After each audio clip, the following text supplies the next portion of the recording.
Now I want to invite this youthful young duet of Brenda Mbalanya and Maureen to take over from this point.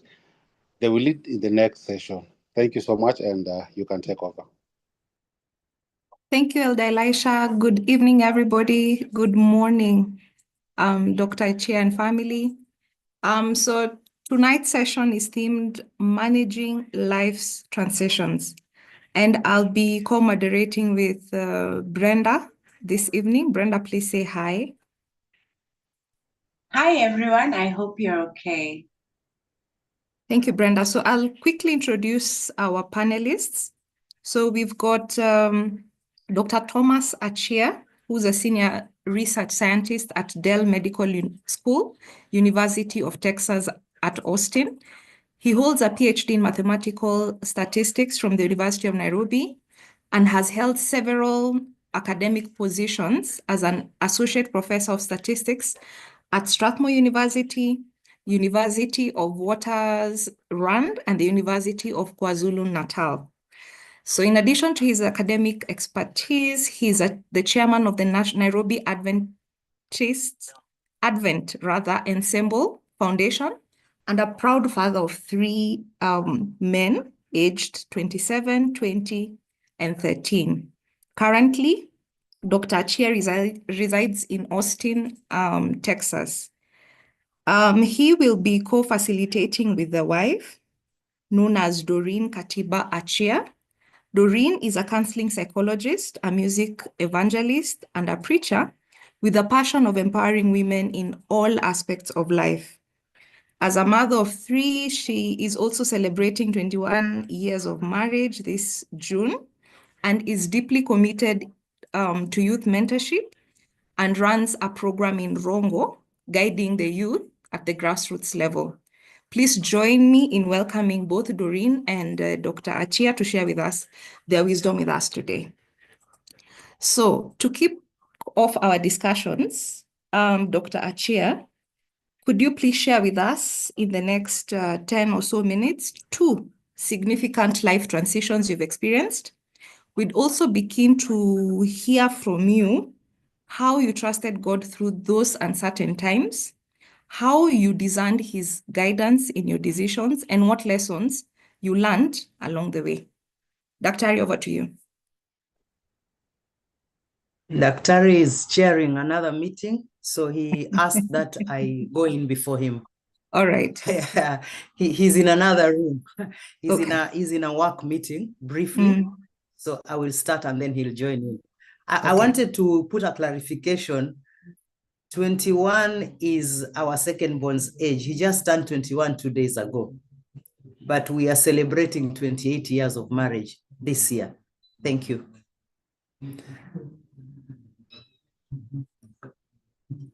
Thank you for that, Doreen. Would you like to kickstart with the experience sharing, or we hold that for when he joins us?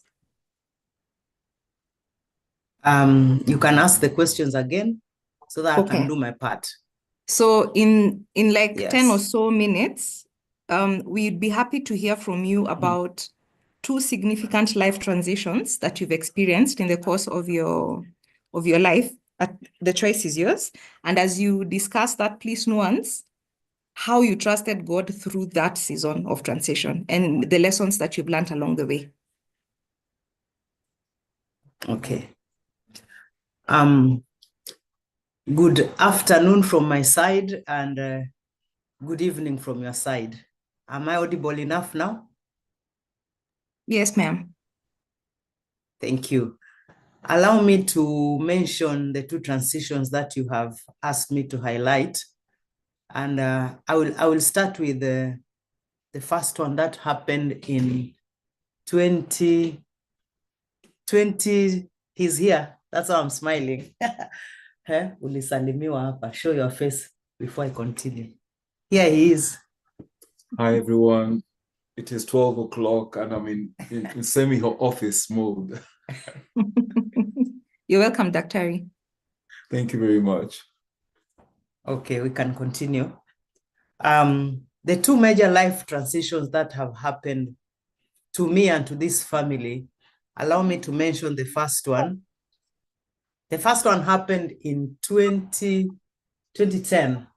2010, when he got his postdoc to move to University of Western Cape in South Africa. We had been married and we'd stayed together all those years, over 10 years, and nobody had gone out of town beyond 1 week.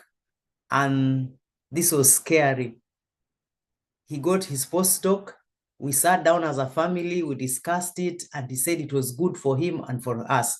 So off we took him to the airport. And I'm remembering that morning as we left him at the airport, I went with the two boys. Then I had two boys, number 1 and number 2. And as we were driving back, dropping them to school, later in the evening, my son told me, "Mommy, it felt like somebody had died when Daddy left us." And everybody was handling it differently. I went to his office, and then he was working at University of Nairobi, Chiromo campus. I had the keys, so I went in and I was now arranging his closet and packing the books to carry home. And it felt like someone had died and you are basically packing their clothes to keep away or to donate. So that was the first major transition that happened to us. The second time has just happened.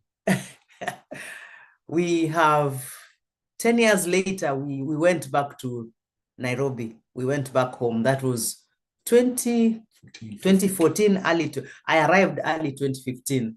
And so we came back home and it was nice and we had been settling well. And then it happened again. We were packing again to come back, to now leave our country the second time. And I remember the first time when it happened, it felt like death. This time we were a bit prepared, but not so prepared because the children had grown. We'd added another one in South Africa, number 3, who turned 13. And we sat again. And now the 5 of us spoke and said many things are going to happen. We are going to have changes. But all in all, let's look at it positively because these changes are happening for the good of this family. And here we are now. One person is still in Kenya, now the eldest. We are here with number 2 and 3. And we are trusting God for the process. Thank you. Thank you, Doreen. Thomas, would you like to add anything to that?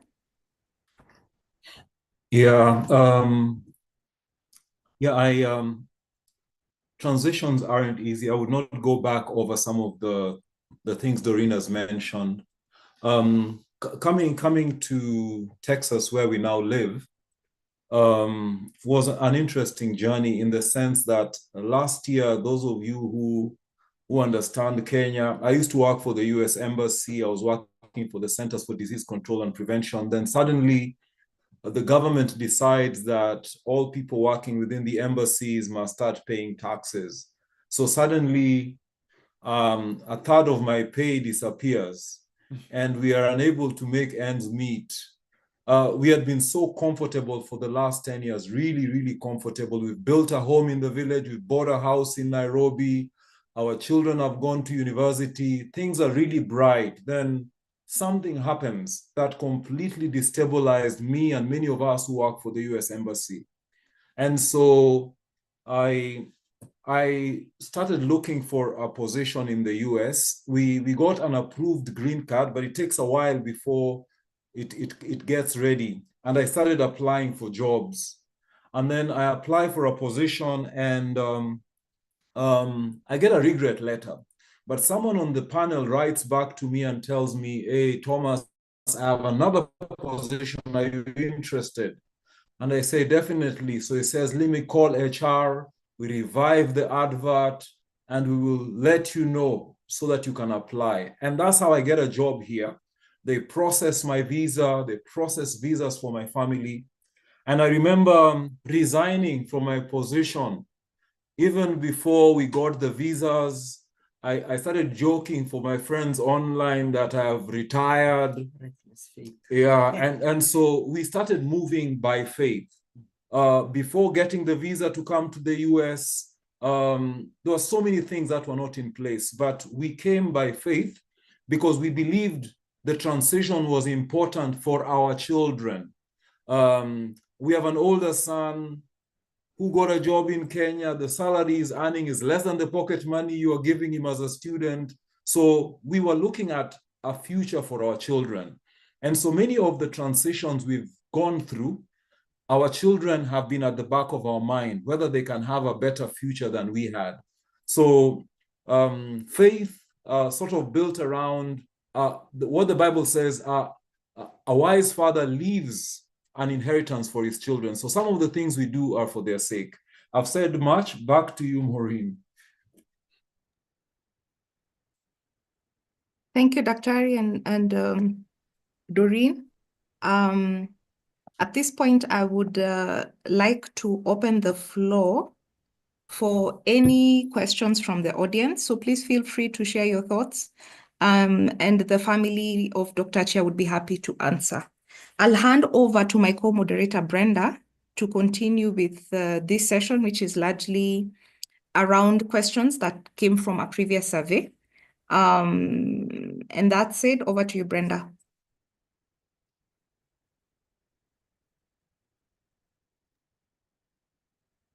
Okay, as Brenda comes in, maybe I could ask the first question.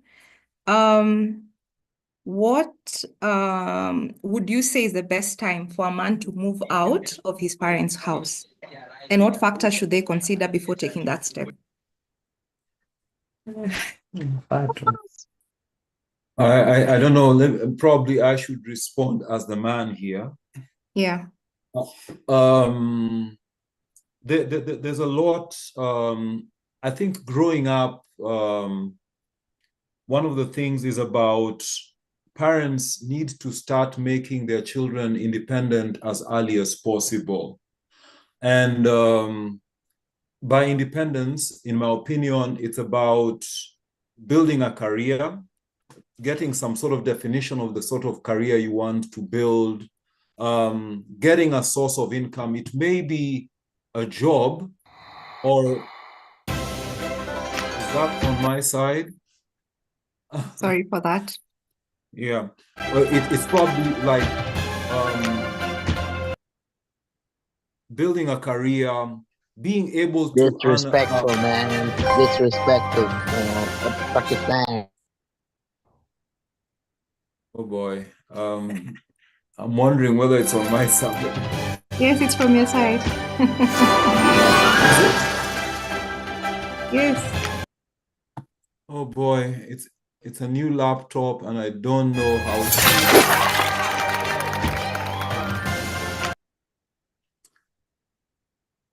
What My is going apologies. on?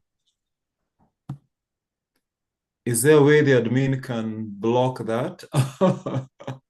Thanks. So I was essentially just saying that a young man needs to think career, think about earning a living, and earning that living does not mean it has Somalia to be a big job. #1, Somalia. Glory and long life to Somalian people, Somalia. Moderators, kindly kick that person out of the meeting. Thank you. Yeah, there's someone who's invaded us and is confusing my. Somalia #1, Somalia. Just a minute. The communications team is trying to remove those people from this chat box. Okay. Yeah, so as that happens, I just want to indicate that it's important to for a man to go to school, build a career, and then start working. And once you start working, the earlier the man leaves home, the better. I will use myself as an example. I came to Nairobi when I was 18, never to return. And I had a basic skill. I had a degree in mathematics, but one of the skills I had was music. And so often all I would do was to go and train a choir, and I would get enough money to rent a house and to pay to buy food and survive. And my father is a civil engineer, so I'm actually coming from a middle. Guys, Somalia #1, Somalia. I come from a middle class family. My father is better off than I am still, but I chose to build my life from scratch. Started living in, this girl might remember, in like a single room with a mattress, a stove, and started from the very, very basic. And that has enabled me to grow a lot. So for me, in terms of a man, the earlier Pray you for can Somalian leave, people, Somalia. the earlier one can leave home, the better. It will expand your horizons. It will enable you to think outside the box. So my advice to anybody is don't wait until you're making a lot of money. Start as soon as possible. Maybe my girlfriend can also chip in. Guys, vote for Somalia, Somalia #1.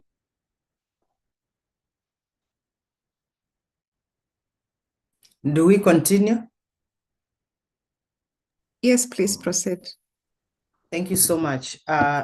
Thomas has spoken as a man. Allow me to speak as a lady and to look at two scenarios. I left home, went to the village briefly. Home means Mombasa. After high school, went to the village briefly and then came to college in Nairobi. And while I was in college, I stayed with a relative. I cleared school and I looked for a kibarua. Now this was the house I was leaving to go and start staying on my own. I thought it was time, stayed with a friend for 6 months as I gathered myself, and then I moved into a small single room in Kayole. Then Kayole was beautiful, not the Kayole I know right now. Forgive me if you stay in Kayole. Then I could tell you, come to this stage and you'll find me. Now I cannot find my way.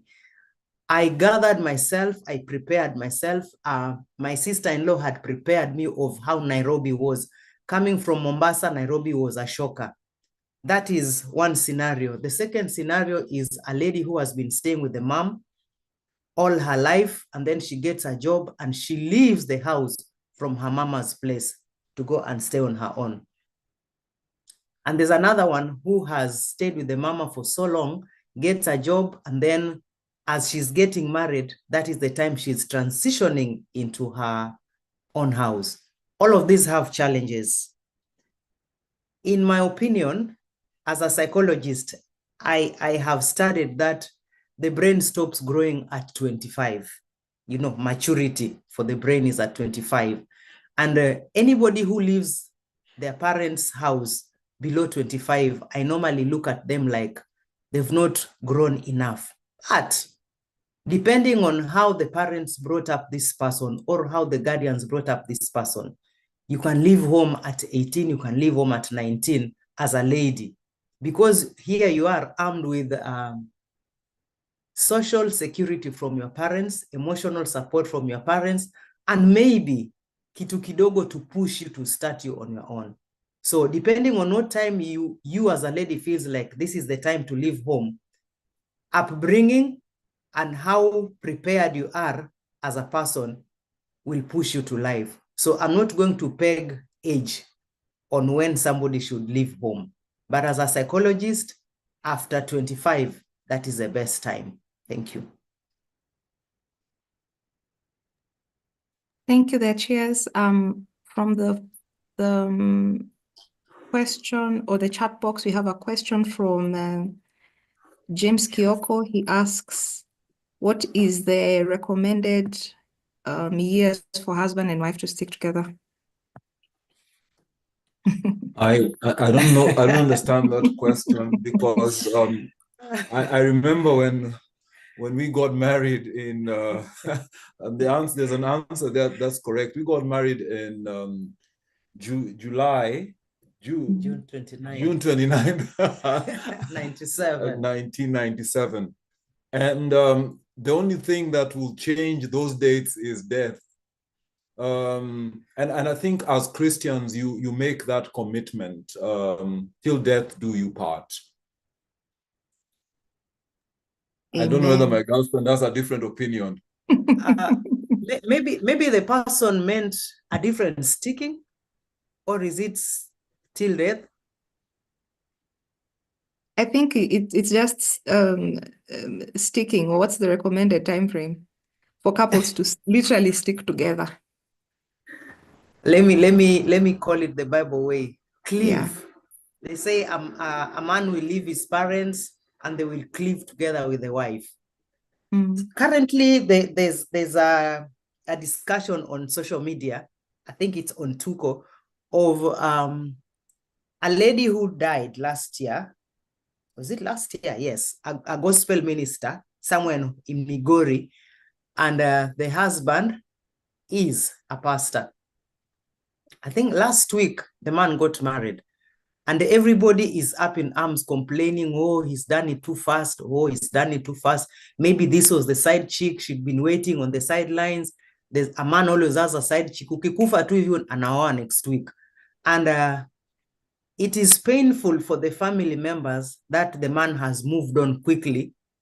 But for the Christian life or Christian circle, they're looking at it differently and saying, till death, the lady has slept and the man is free to go on. So I always tell Thomas that when I die, marry very fast, because I know you are helpless without me around you. Yes or no? Oh boy. So if it happens like I die now, okay, I'm not planning to die now, not today. If it happens and you are listening, there's no problem for the man to move on immediately. What immediately means depends with how prepared the family is. So when James is asking, how long should you stick? As long as you are still alive. That is how I can respond. Thank you. I can see James has kind of clarified the question. Okay. I think the question is about you are married, and like the way I then decided to move. In 2010, I got a position in South Africa, and I was in South Africa for I went in March until December of that year before my family joined me.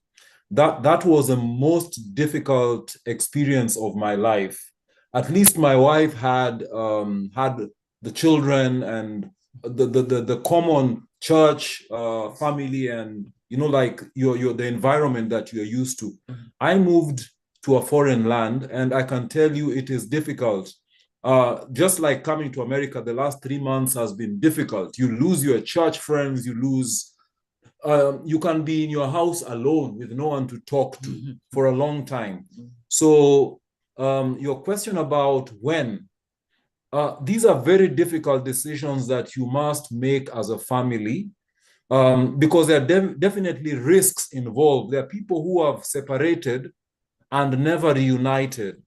So if you are ever going to take, even just moving from Nairobi to Kisumu, there are serious considerations. But during that period of separation, you must ensure communication is ongoing, that your relationship stays strong. So it's a huge investment in terms of how to keep together, because it is usually that space can cause your family to actually break. So in my opinion, if you can avoid it, avoid the separation. And again, someone normally pays a price, and my wife can probably speak about what happened when we moved to South Africa. She made a sacrifice and relocated on a visa that was written to a company spouse. Wow. Yeah, and she was not allowed to work. And that in itself came with a lot of challenges. So she can speak to this, but one needs to take a lot of thought, speak about it, view whether this will break or separate your family or not. So a lot of considerations need to go into place. Thank you, James, for the clarification. Allow me to say this. 1 month ago, I was in Ramogi. I've been going there, Ramogi TV, as a TV therapist. The Luos call it Jahocho. And the topic was can long distance marriages survive in this current generation?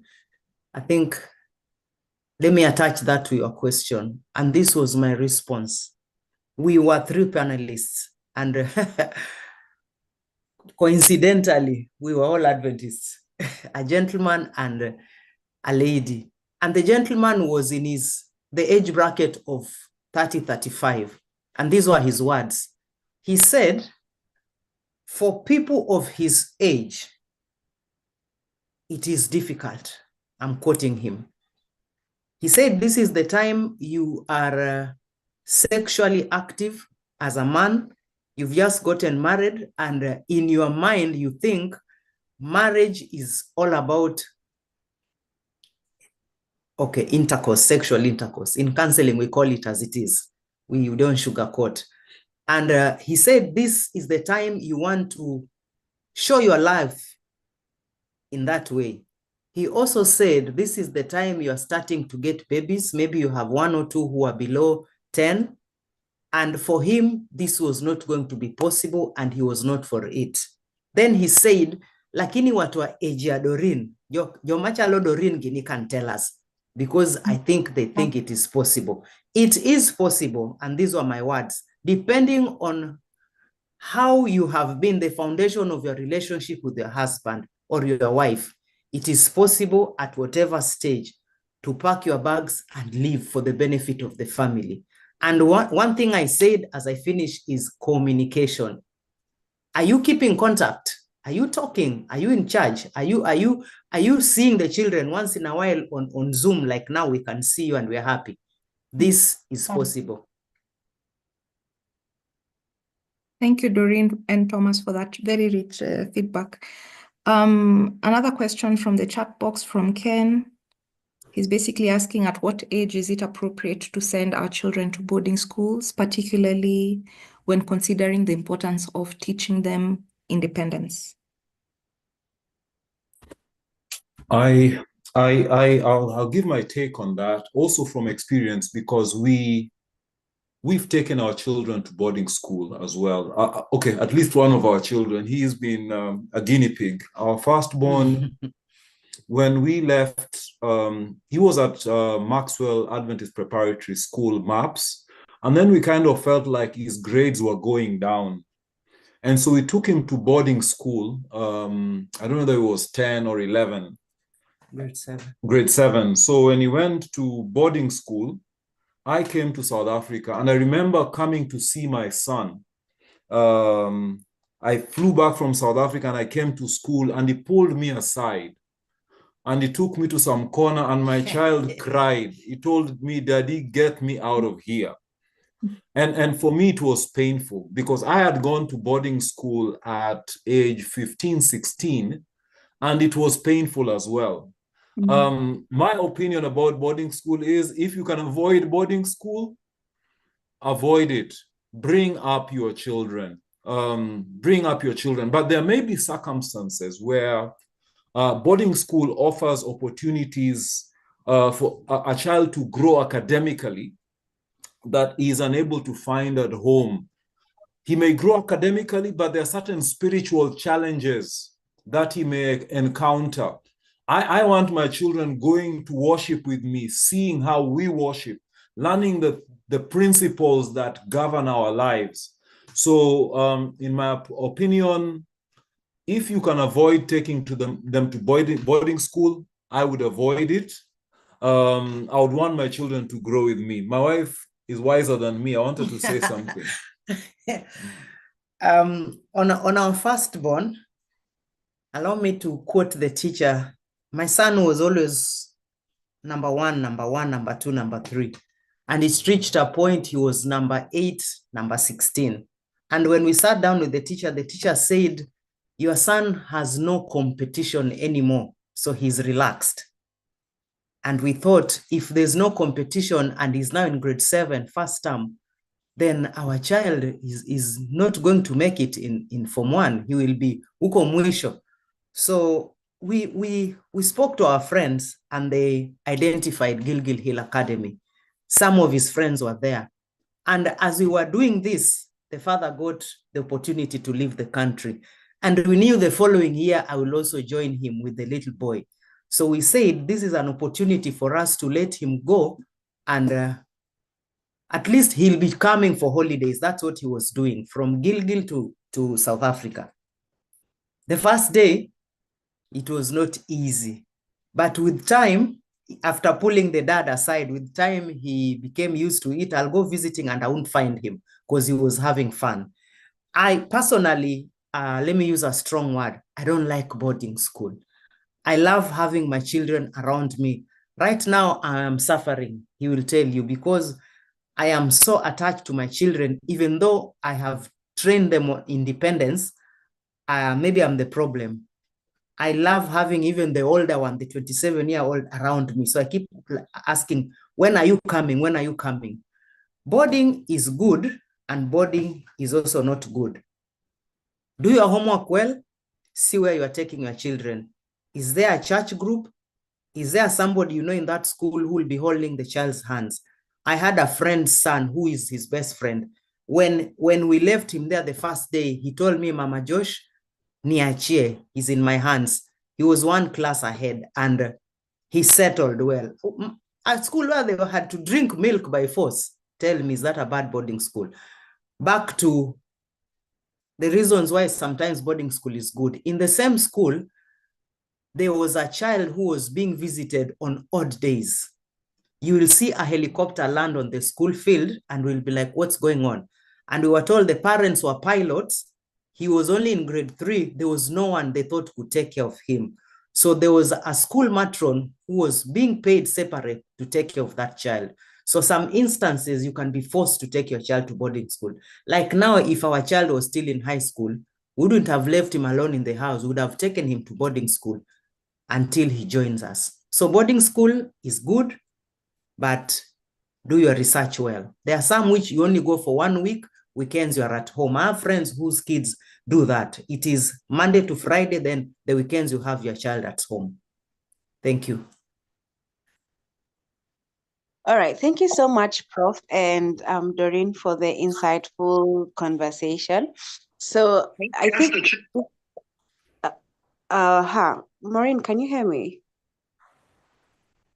Yes, we can hear you. Oh, great. So maybe I can ask both of you the next set of questions. Knowing that both of you have different professions, how has parenting affected your career? Have you gotten to a point where you've had to compromise? Like either one of you had to either stay at home to take care of the kids. How did you handle that balance? Allow me to go first. When I saw this question, I thought it was tailor-made for me. I used to work. I was employed. I was an insurance underwriter. First, I used to work for Adventist World Radio before it became Hope Channel. I used to do listeners' letters. And then I went to work in an insurance firm for 7 years. And we sat down and agreed that I resign, go back to school, and he promised to take care of me. Amen. I have tried.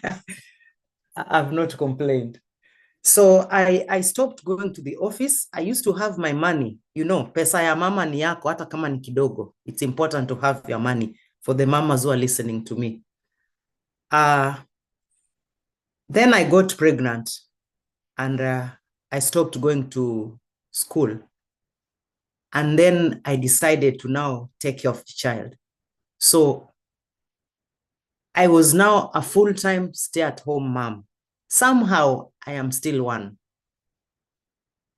It was not easy because sasa umeingia group ya omba-omba. You know omba-omba. You ask for everything.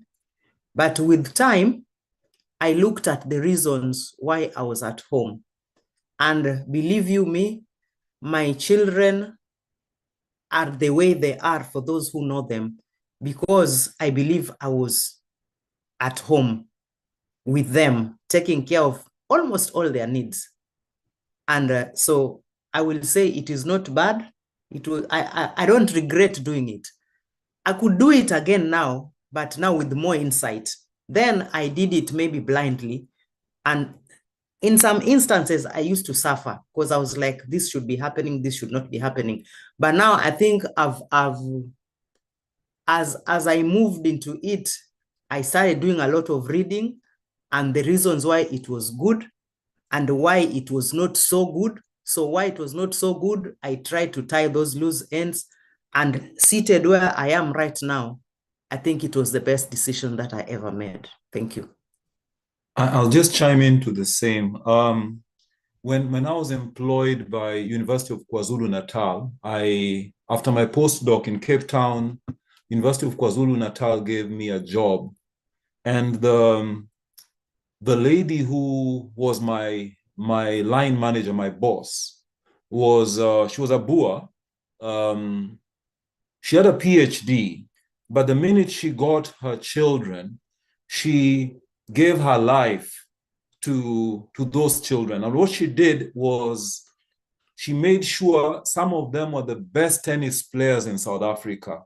Those kids got the best because the father was busy in his employment. He could not give the children as much time as he required. And she did well. And once the kids were old enough, she came back and took over her academic life again. And she's a top professor. She's now retiring. No one can bring up children like their mother. That is a responsibility you cannot give to your house help. You cannot give to anyone else but their mother, especially ages 0 to round about 17.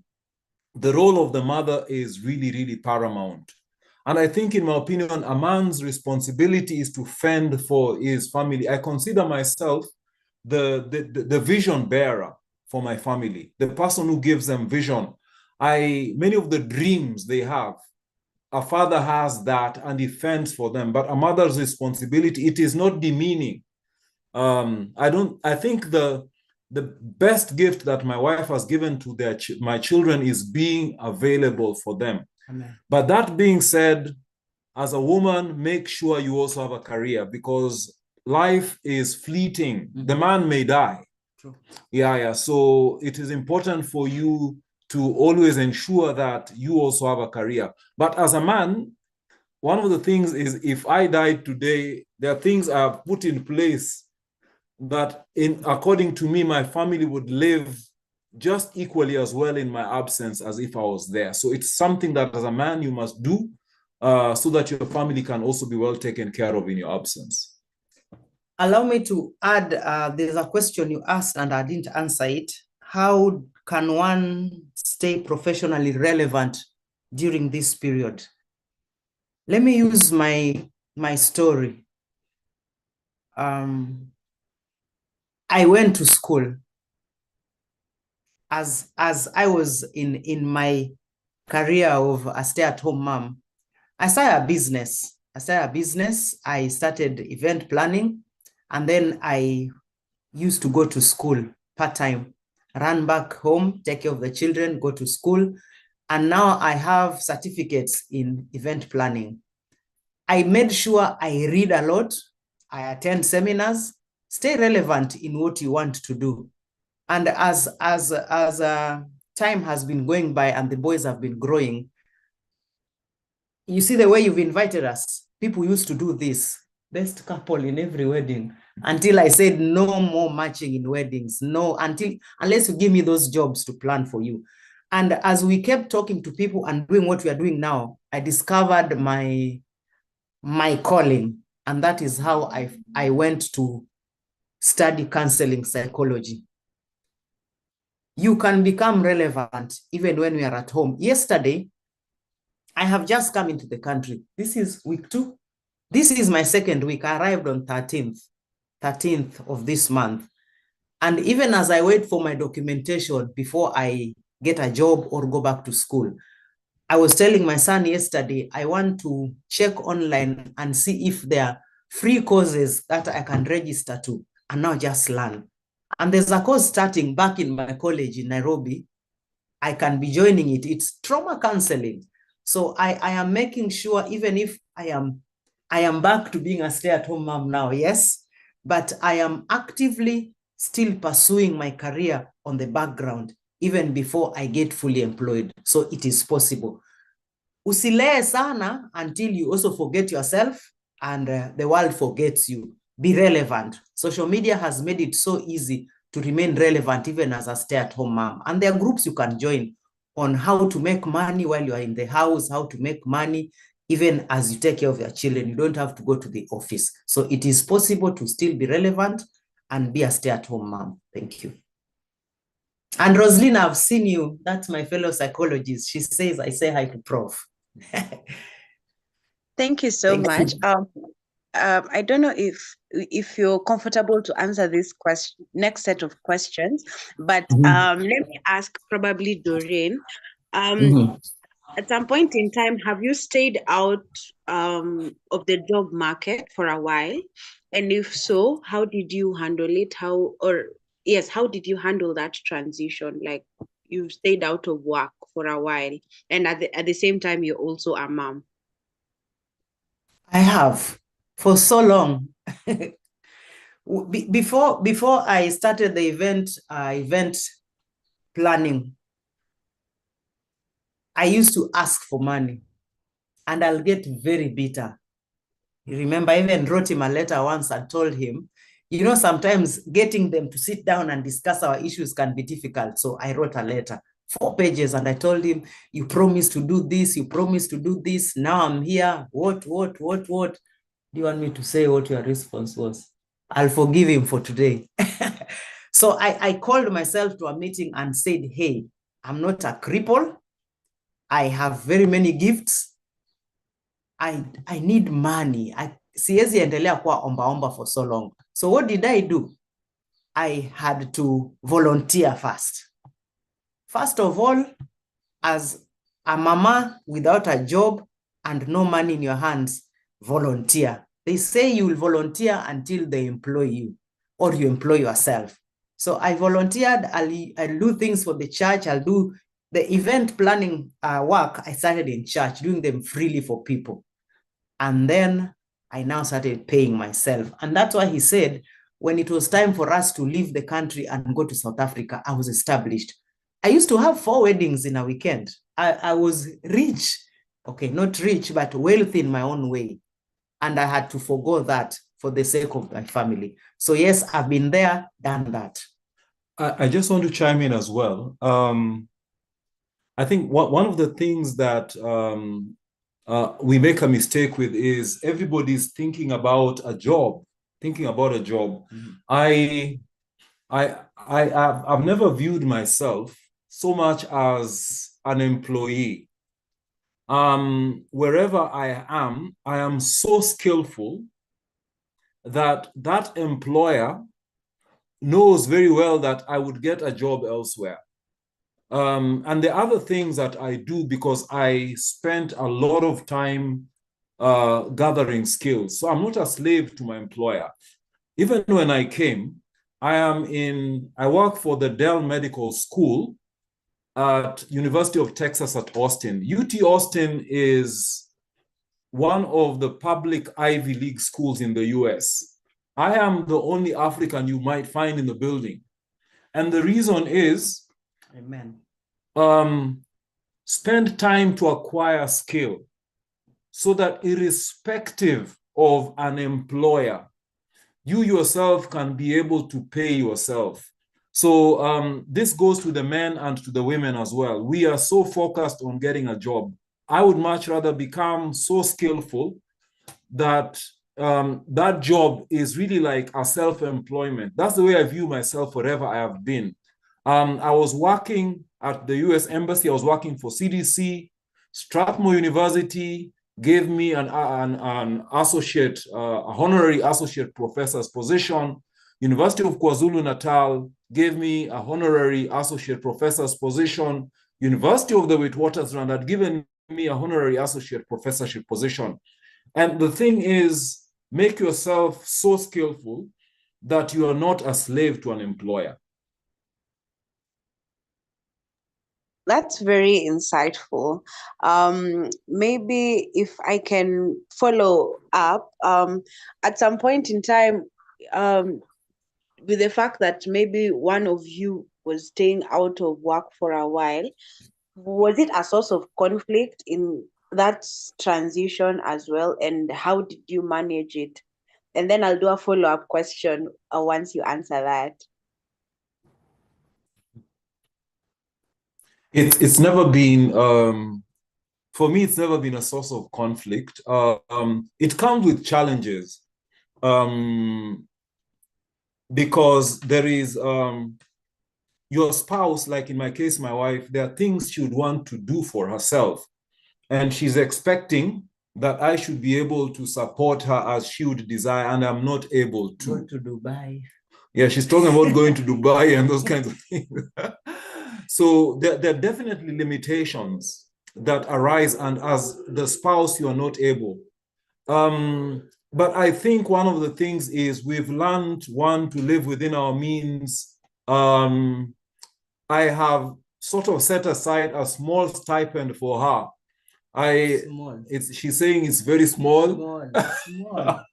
Ongeza bwana. Not a dollar. Yeah, but we've tried to ensure anybody who knows my wife in terms of like, kama ni kungara, you might not find competition. No. So you try as much as possible. We've not had conflict as such. Finance have not. We've had challenges because we have dreams. We wanted a rural home, which we've built together. We have a rural commercial property, which we've put up together. We have a house in Nairobi together. So there are things we know. It's that vision. It's never been a source of conflict, but she can speak to it. Allow me to put it this way. When I decided now I am at home, occasionally, because we are human, there are things like I'd wanted to go to Dubai last year, but my finances hazikutosha. I'll still go to Dubai. I natamani kwenda sana huko. So I sat down and said, this is his salary. I always know how much he's earning. And I have a child in South Africa in one of the top universities. I have another child in St. Mary's.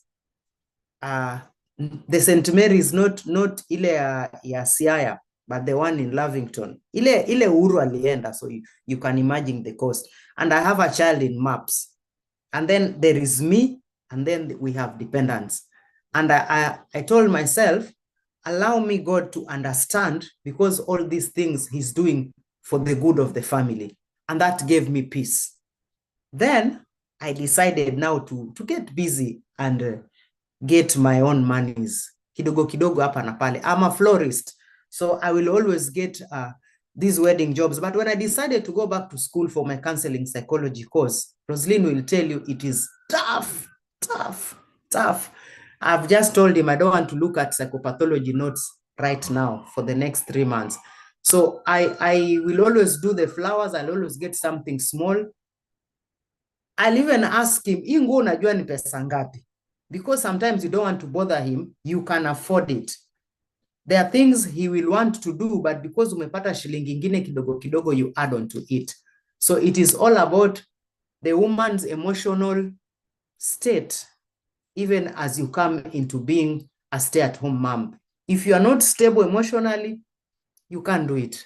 You can't. Sometimes he will not be there to support you emotionally. Do you break down? You can't. The children need you. And even if you don't have children yet, you need it for yourself. Yes. Okay, thank you so much, guys. Let me ask a question from the chat box. So it says transition is a sensitive time frame for a family, especially to the kids. The said person has experienced it when the spouse had to move to another country for work. So they're asking, what's the best strategy to handle such moments with the kids so that they can retrieve back the emotional bond between the parents and the children?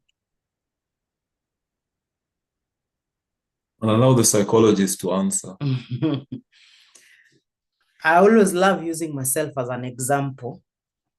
The first time he left, the older one was just about to join boarding school, and then he went. What I always done is to keep communication going, as I shared before. So I will talk to them about Daddy, and then we'll call Daddy. We will talk, and like Gilgil, we had visitations the first Sunday of every month. And very early in the morning, we will drive all the way with the younger one and his cousins. And when we got there, we will call him all the way in South Africa, and he will talk to him, and they will share, and he'll ask him, are you okay? What's happening in school? Are they taking good care of you? And so that made it almost easier. That's what I'm doing even right now with the, when I was still in Kenya with the older one, we will always want to talk. And I'll tell him, when you guys mkiamka, mtuambie tuongee. So we were always, and then we have a family wall, the 5 of us, the 3 boys and me and him. So we will share, even if it's pictures, the day's activities, what has been happening today. We see a funny quote, we throw it there. So it's been bringing us closer and closer. We are doing it even now that I have left the older one in Kenya. We are still like, umeamka. How is, we have a cat called Yuki, so we'll share videos on the cat running in the house. We are seeing him, and the boys are like, we are still in Nairobi with you. So emotionally, you have to be deliberate when one person is away. And mostly it's normally the father who is away. For it is up to the mother to make sure the children don't collapse, the children don't go astray. I've always told people I trust my children. When we came back to Kenya, unfortunately, we left the older one. Now he was in high school, 1 year to join campus. And someone will ask me, your son is in Johannesburg. Huogopi? I'm like, I trust my son. Even now, we've left him in Kenya. I have no fear, even if number 2 leaves and goes to stay in another country, because of the upbringing and the emotional strength that they've gotten from both of us, and mostly from the mother. I trust my children, and they're stable. Thank you. A follow-up question to that, and I think Nelly asked is, especially in scenarios whereby you, as a family, you're transitioning probably either to another country due to work, how do you balance in such a way that the family does not crack? Maybe because of the culture shock, or maybe the pressure of maintaining that lifestyle you had before also gets immense and whatnot. So how do you maintain that balance so far, from your own experience also? Let me go first. It's a very interesting question. This week I had a very lengthy discussion with a lady who got this story of coming to the US on a visitor's visa and then refusing not to come back home. So she was here, and then hubby was in Kenya with the children. And then she told me it got to a point where she said, hey, America is not just milk and honey. My family comes first. So there are certain things about being aware of the fact that family is number one.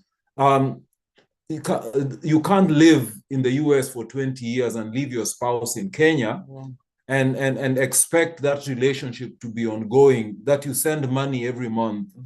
So we discussed this with a certain friend of ours. She's also a psychologist, and she was telling me, no. She decided to go back, but before she could go, she became in status. She brought her husband here, and she brought her boys here as well.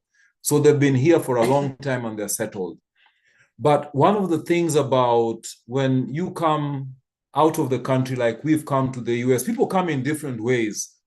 We've been a bit favored because we came, I have a job. So you are not starting like, I don't have to work at night. There are these stories about coming to the US, you have to go and wash some wazungus at night and clean some compounds during the day. I'm telling you to go slow because I'm looking for that job right now. Where? So there are many people who come and then they have to do those things. So like there are stories of you are leaving the house as your wife is coming in. So far we haven't had that experience.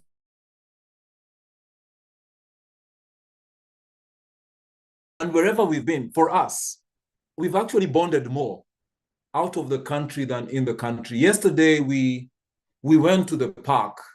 The picture you are saying, the background you can see here is a park yesterday. So we went for a walk and she's forcing me to run up that trail because I'm over 50 and I'm getting very lazy. And there was a swing. We are on the swing and we are playing. The same thing happened in South Africa. Every day after work, we would go and play tennis. We bought a basketball, we'd play basketball. We ensured that those things that we did as a family really, really bonded us. And there is not as much traffic jam as in Kenya. Traffic jam used to take me 2 hours to get home. But here I'm working from home every day and we have bonded. So being in these countries, you must make that decision that family comes first.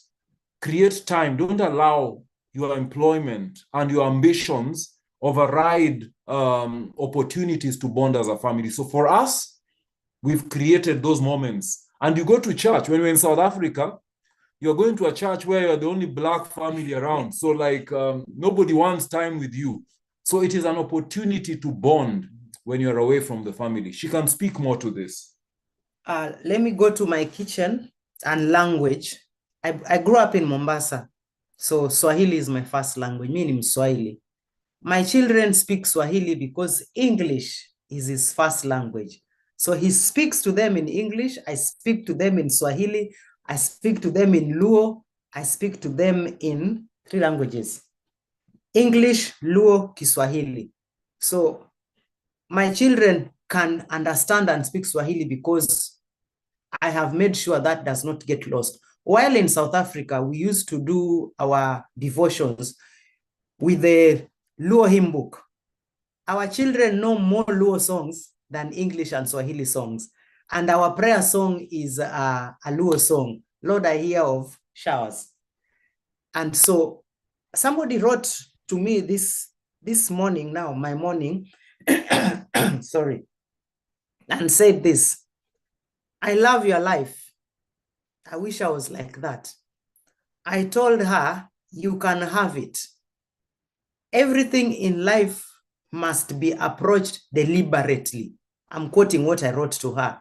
You are the creator of your own happiness.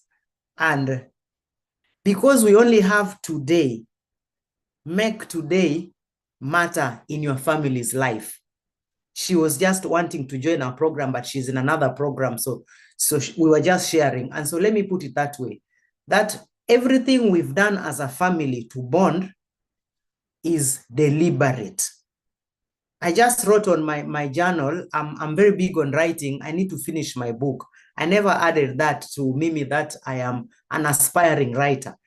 And I wrote on my journal today that yesterday was beautiful.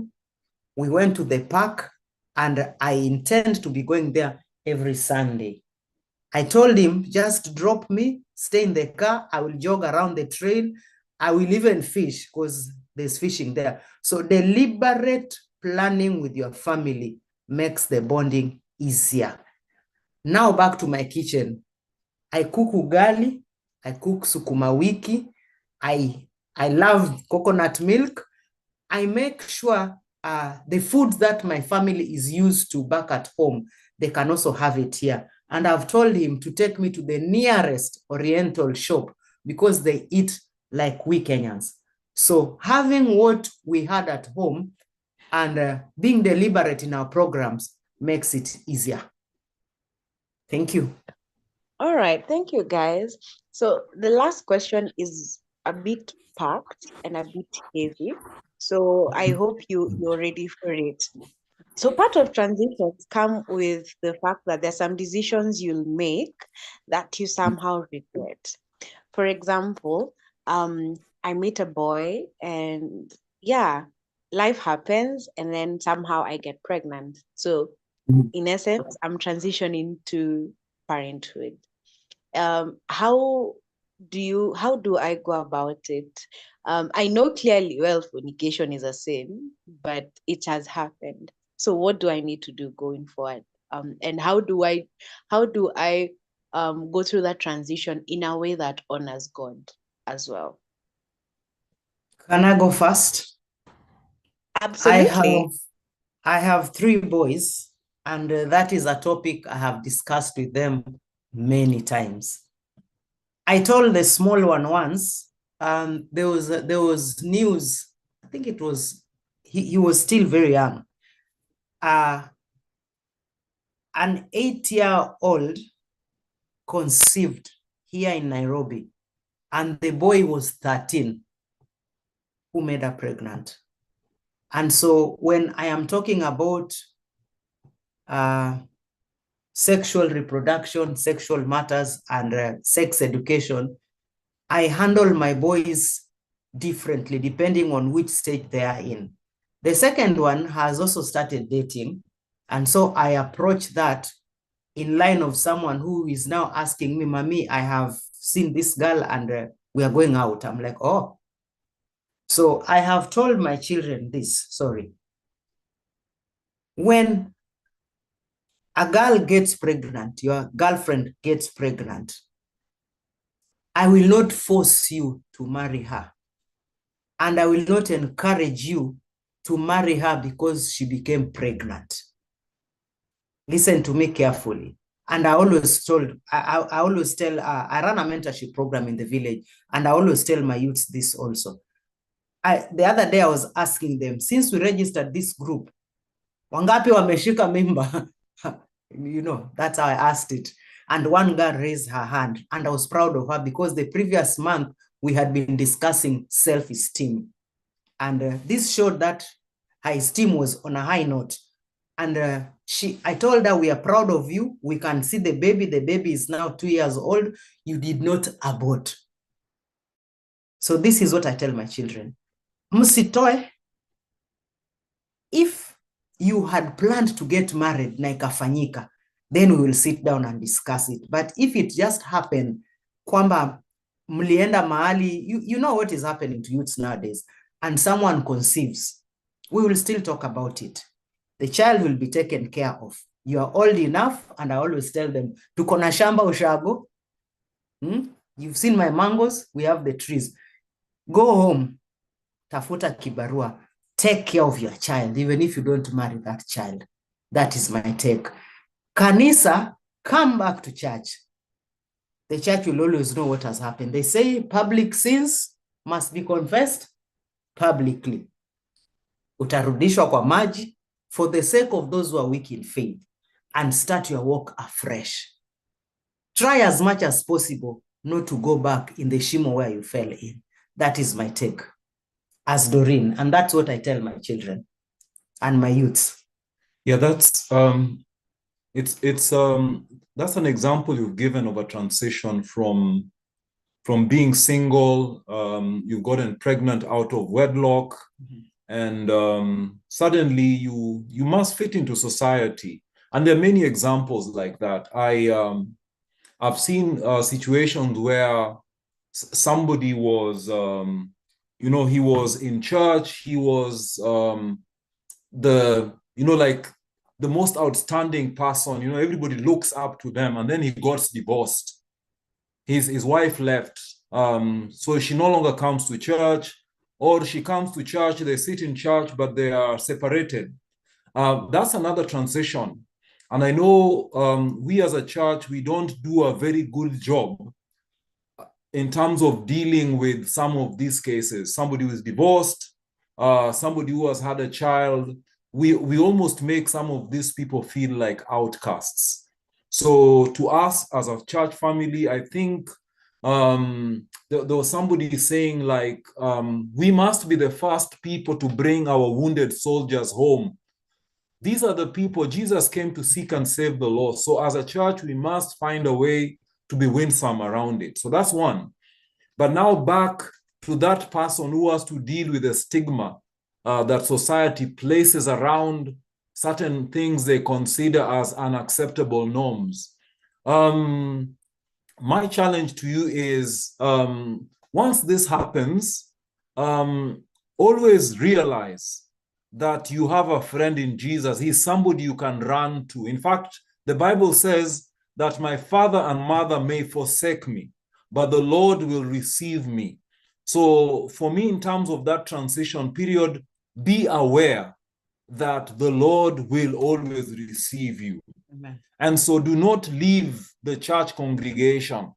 So if it means altering the congregation, sometimes I would say, for the sake of your sanity, it might be a consideration, but seek God. So if you are in Gloryland and the stigma is too much for you there, you're divorced, you are an elder previously, and the stigma is overwhelming, just walk to the neighboring church, go to Lavington, don't stop worshiping God, make him your friend.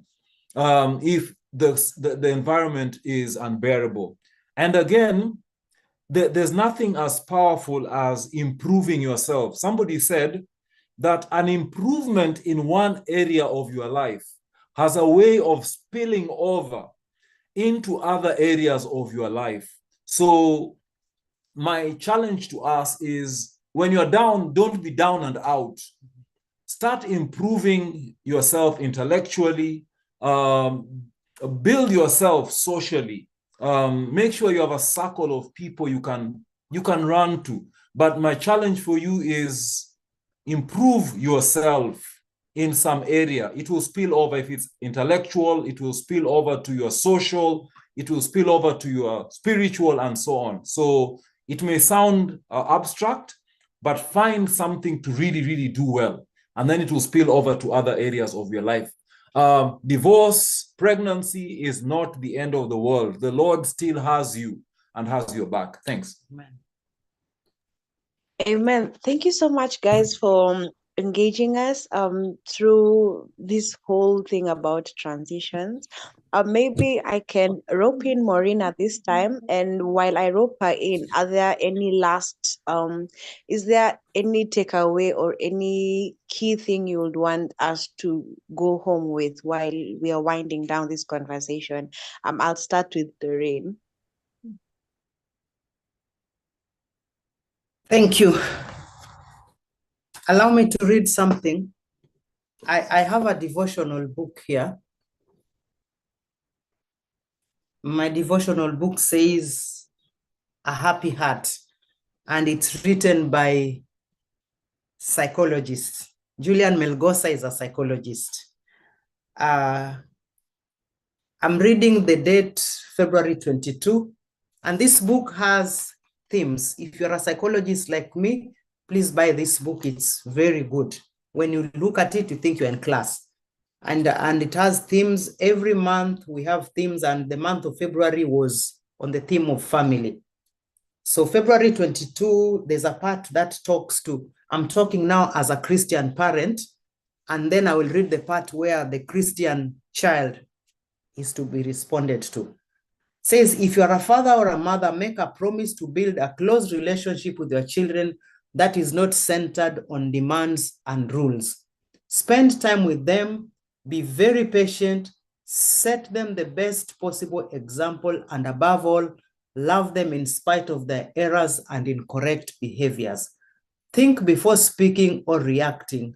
Do not fall into what Apostle Paul said in Ephesians 4:6, and you fathers, do not provoke your children to wrath, but bring them up in the training and admonition of the Lord. And then the ending of that page is for the children. And if your parents are alive now, to the children and to, we are all children, do your best to follow your parents' teachings. Try them and see how much wisdom there is within them.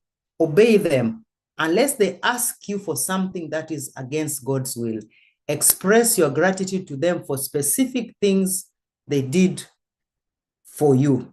Finally, treasure these pieces of advice in your heart, within yourself, and at the same time, tie them around your neck on the outside, as it is a very beautiful, visible adornment. I want to say thank you so much for this opportunity to give us again. Last year, we were not on Zoom. We were in Gloryland Church, I think in the month of August. Yeah, where we were looking at family life also, but it was a whole week. And some things were not mentioned. Some things have been mentioned today. I want to say this to any viewer here, that As a married woman, as a wife, it is possible to be your own person. I am very key on mental health all around for women. I speak for women, forgive me. I write a lot for women. My focus is on women because I'm a woman. You can be healthy socially, mentally, spiritually, financially, physically, all around. And if you follow me on social media, this is what I advocate. And a healthy mother means a healthy family, a healthy society, a healthy future. Thank you so much. God bless you. Thank you. I just want to, we've been speaking about transition, and as you notice, we've been moving around quite a lot.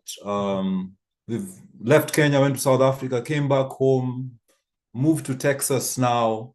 And for me, this is not the end of the transition. Huh? It's not the end, because life is all about transitions. Life is all about transitions. One of the lessons I've come to learn is the most dangerous space that you may ever occupy this side of heaven is your comfort zone. Mm-hmm. I know some of you were born in Gloryland. You are in Cradle Roll. You joined Adventurers, Pathfinders. You moved on to youth ambassadors. You become an elder. You will be buried at Gloryland. But let me tell you, there is nothing as dangerous this side of heaven as comfort zone. The people, the tribe I come from, learned that the greatest progress was made in society by somebody called Jadak. Jadak is somebody who came from Kindu Bay and left his kindred and went and settled in Milambo, maybe Kamagambo, and established himself because he left his comfort zone. And leaving comfort zone has a way of giving tremendous growth. So I'm challenging all of us. For me, having moved, had I stayed at University of Nairobi, I would probably still be a lecturer. I would probably have only published one article today, but I've had the privilege of being a professor in like 3 universities. I've had an opportunity to be a senior researcher in an Ivy League school. There are opportunities that only come when we leave our comfort zone. And I will wind this up by reading something. The book of Hebrews, chapter 11. I shared this with Maureen from verses 8 to 10. And I had titled it, Obeyed and Went, even though he did not know where he was going. Obeyed and went, even though he did not know where he was going. The Bible says, by faith, Hebrews 11 verse 8 says, by faith, Abraham, when called to go to a place where he would later receive as his inheritance, obeyed and he went, even though he did not know where he was going. By faith, he made his home in the promised land like a stranger in a foreign country. He lived in tents, as did Isaac and Jacob, who were heirs with him to the promise. For he was looking forward to the city whose foundations and whose architect and builder is God. Do not get stuck where you are. Growth happens outside your comfort zone. Thank you very much, and may the Lord bless you. Amen.